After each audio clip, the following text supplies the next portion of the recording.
Liam n'est pas né sous une bonne étoile.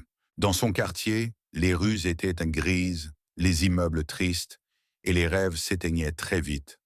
À 12 ans déjà, Liam regardait les grands partir travailler à l'usine ou traîner dans la rue.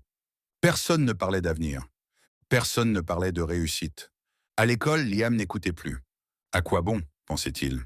Un jour, son professeur l'appela à son bureau. Liam, tu es intelligent, mais tu gâches ton potentiel. Liam haussa les épaules sans répondre. Dans sa tête, une petite voix disait « L'école, c'est pour les riches, pas pour toi ». À 14 ans, Liam arrêta presque totalement d'aller en classe. Il passait ses journées dehors à rêver d'une autre vie, une vie pleine d'argent, de voitures, de liberté. Il se lança dans de petits trafics, revente de baskets, téléphones d'occasion. Au début, il croyait que tout irait vite, mais la réalité le frappa durement. À 15 ans, il se fit arnaquer pour la première fois.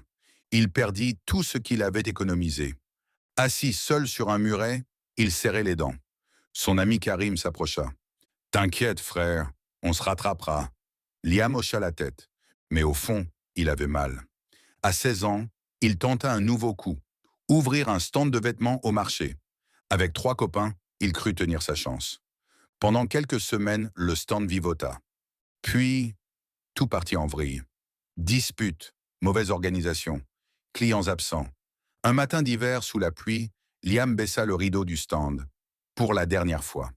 Il rentra chez lui, trempé jusqu'aux os, avec une dette sur les bras et le cœur en miettes.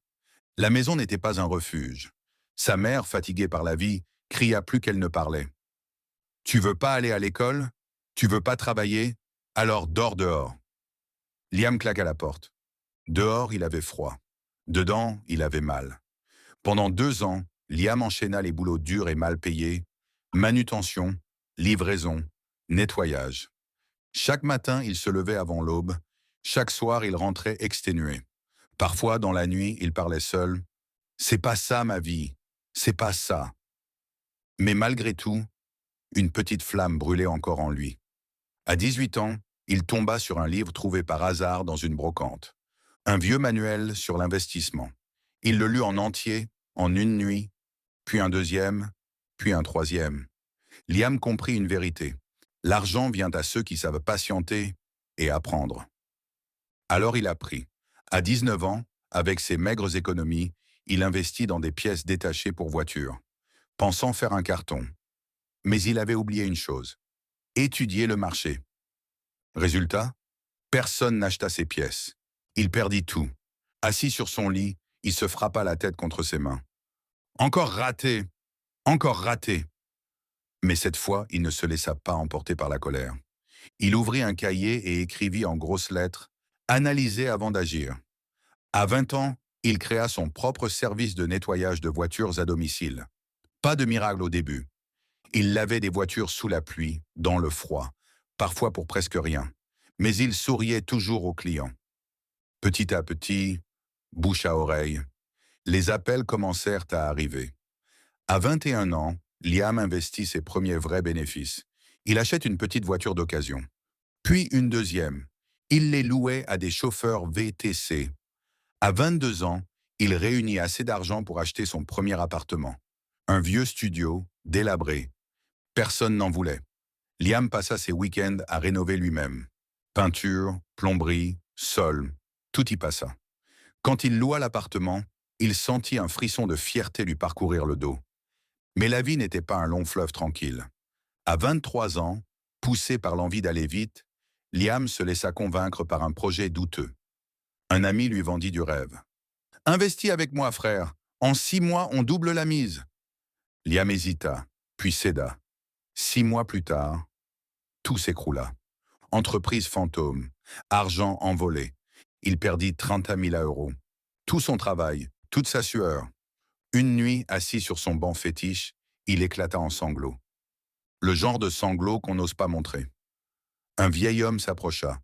Il posa une main rugueuse sur son épaule.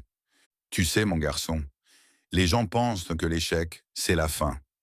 Mais l'échec, c'est juste une leçon très chère. » Puis il repartit sans un mot. Cette phrase resta gravée dans l'esprit de Liam. Alors il recommença. Plus prudent, plus méthodique. À 24 ans, il développa son business d'immobilier. Acheter pas cher, rénover intelligemment, louer correctement. À 25 ans, il créa une petite société d'investissement avec deux amis de confiance. Ils achetèrent un immeuble entier, appartement par appartement. À 26 ans, il investit dans plusieurs startups. Pas des projets fous, des choses simples, solides. À 27 ans, Liam franchit la barre symbolique du million d'euros d'actifs.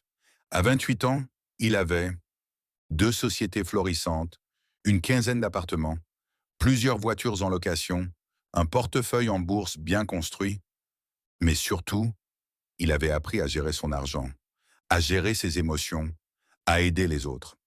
Aujourd'hui, il organise des conférences gratuites dans les quartiers défavorisés. Face aux jeunes, il ne raconte pas des histoires de super-héros. Il leur parle vrai. Oui, vous allez tomber. Oui, vous allez pleurer. Oui, vous allez perdre. Mais chaque échec sera votre marche vers le sommet. À la fin de ces conférences, il regarde les jeunes dans les yeux et il leur dit « La vie n'est pas contre vous. Elle vous forme, elle vous forge. Et si vous résistez, vous deviendrez des géants. »